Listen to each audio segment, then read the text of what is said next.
RCM. जय RCM. आज जो भी नए साथी आए एक बार नहीं सर को सुन के कैसा लगा? अच्छा, तो डिसीजन लेना चाहिए। यस आपके पास भी कार आ सकती है, अगर डिसीजन ले सकते हैं।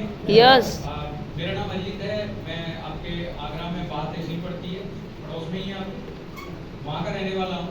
इस बिजनेस में आने से पहले मैंने 17 साल इंडियन आर्मी में जॉब किया है, और जॉब के साथ साथ मुझे ये अच्छी तरह पता लग गया था, क्योंकि मैंने बहुत सारे फौजियों को पेंशन आते हुए देखा।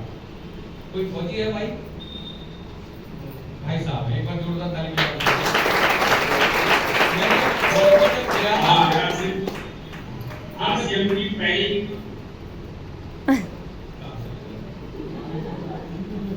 जब मैं फौज में गया था तो मैं अपने चाचा से मोटिवेट होके गया था कि मेरे को आर्मी में जाना है, और 17 साल नौकरी करके आने के बाद मैंने अपने चाचा की लाइफ को देखा कि आते ही वो पावर हाउस में गए, कई जगह गार्ड में जाके नौकरी की उन्होंने, और मैं जब फौज में था तो वहां पे मैंने देखा था कि बहुत ज्यादा फौजी साथी, अदरवाइज मत लेना सर, आपके ऊपर नहीं कह रहा हूँ, मैं भी फौजी हूँ।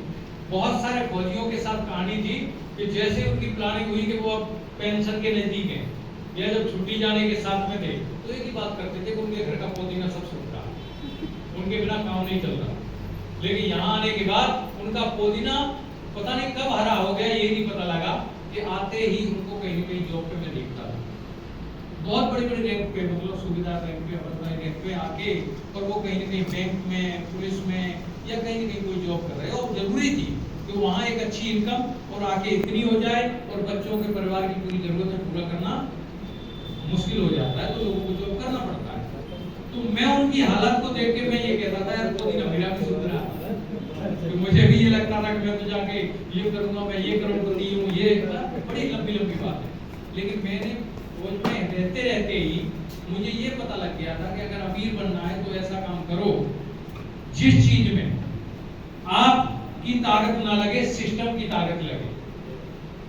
और वो काम अभी तक हमारी पूरी पीढ़ियों को कोई नहीं कर रहा था, यहाँ पता लग गया। जैसे ही पता लगा तो वो ये था कि मैंने देखा कि आरसीएम बिजनेस में आने से अगर मैं दुकान बदलने से लोगों की दुकान बदलवा सकता हूँ, तो इस बिजनेस से मैं अमीर बन सकता हूँ। कितने लोग अमीर बनने के लिए आए साहब? यस। क्योंकि गरीब आदमी सिर्फ अमीर की भाषा समझता है, उसे ये लगता है कि बस अमीर बन जाऊं, वो ये नहीं समझता कि अमीरी की परिभाषा क्या है। जब आप इस प्रोग्राम में बिजनेस करोगे तो पता लगेगा। अमीर बनने की ख्वाहिश से आया था। पहला चेक 810 रुपए का, कितने का? 810। और फौज से 42,000 रुपए ले रहा था। 42,000 वाला 810 से मोटिवेट होगा? नहीं होगा। लेकिन दूसरी चीज, मेरी पलटन जिसमें यूनिट में मैं नौकरी करता था, वो पलटन फौरन जा रही थी। भाई साहब, अगर आपकी यूनिट फौरन जाए तो कितना रुपए लेके आओगे आप फौरन जाके? लगभग 9-10 लाख रुपए सिर्फ वहां का, और यहाँ का मिला के 10-15 लाख रुपए बनता है।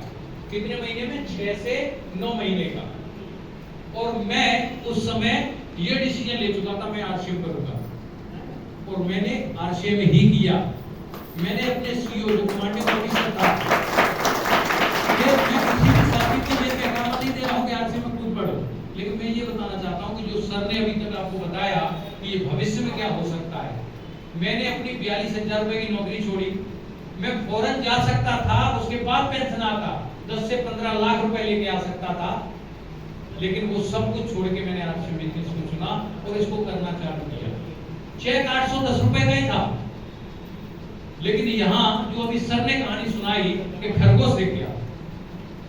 खरगोश कैसे दिखा था कि 1.5-2 लाख रुपए कमाने वाला व्यक्ति 17 साल से लगातार किराए के मकान में रहता था, और आरसीएम बिजनेस में आके 3 करोड़ का बंगला अपनी मां को गिफ्ट में दिया था। ये बात समझ में आ गई थी कि जब 1.5 करोड़ वाला आदमी, 1.5 लाख रुपए कमाने वाला आदमी अभी तक किराए के मकान में रह सकता है, और आरसीएम बिजनेस से 3 करोड़ का बंगला वो अपनी मां को गिफ्ट कर सकता है। नहीं तो बीवी को तो गिफ्ट सब करते हैं, माँ बाप को गिफ्ट कोई नहीं करता। यस। जबकि हर बेटी की और बेटे की ख्वाहिश होती है कि माँ बाप की वो कदर करे, उनके सपने पूरे करे, लेकिन जिम्मेदारी के बोझों में इतना दब जाता है कुछ कर नहीं पाता। और वही चीज रही कि उसकी बात सुन के इस बिजनेस को सीखना चालू किया, जो सर ने बताया। अभी सर ने कहा था ना, आपका अपना कोच मेरे कोच माननीय श्री सुनील शर्मा जी ने एक बार जोरदार ताली बजा दीजिए। जो भी सर ने कहा, जैसा कहा वैसा किया। बिजनेस में कोई आता नहीं था, किसी को प्लान पसंद आता नहीं था, सीखने के लिए गाजियाबाद जाता था। जैसे आज आप मीटिंग फिरोजाबाद में देख रहे हैं ना, वहां में, आगरा में, फिरोजाबाद में, इटावा में, ग्वालियर में, मथुरा में कई मीटिंगें नहीं थी। मैं गाजियाबाद सीखने जाता था, लेकिन सीखते सीखते सीखते सीखते लोग 8 लाख 9 लाख के लिए बड़े एक्साइटेड थे और मैं आरसीएम में एक्साइटेड था। 810 से मैं रॉयल्टी अचीवर बना, मेरा चेक 22,000 का था। मैं 22,000 से आगे टेक्निकल अचीवर बना। टूटी सी बाइक थी सर, मेरी पूरी 17 साल की नौकरी में या तो पिताजी के पास बुलेट थी, पिताजी के पास ट्रक था, पिताजी के पास ट्रैक्टर था, लेकिन मेरी नौकरी से मेरे पास बाइक थी। समय बदलने में कोई टाइम नहीं लगता, लेकिन 17 साल की नौकरी में जिम्मेदारी वो बाइक नहीं बदली गई। लेकिन जैसे इस बिजनेस में काम करना चालू किया तो मैं इस बिजनेस से रॉयल्टी अचीवर बना, टेक्निकल अचीवर बना। मैंने क्विड गाड़ी ली, वो बाइक बदल गई और क्विड के बाद फिर एक 10 लाख की कार ली और 10 लाख की कार में आज हूँ। इस बिजनेस के पावर से 810 के चेक से आज इस बिजनेस से हाईएस्ट चेक है वो 1,69,000 है और लगभग 80 लाख से ज्यादा चेक इस बिजनेस से लिए। आज आप आए हैं तो इसलिए लेके जरूर जाइएगा और ये बिजनेस आपका जीवन जरूर बदलेगा। सिर्फ अपने ऊपर विश्वास रखना और जो बिजनेस में आपको लेके आया इस मीटिंग में उस पर विश्वास रखना। कर सकते हैं? यस। तो आज इस बिजनेस में जो साथी हैं जिन्होंने पिछले महीने एक बिगिनर का पहला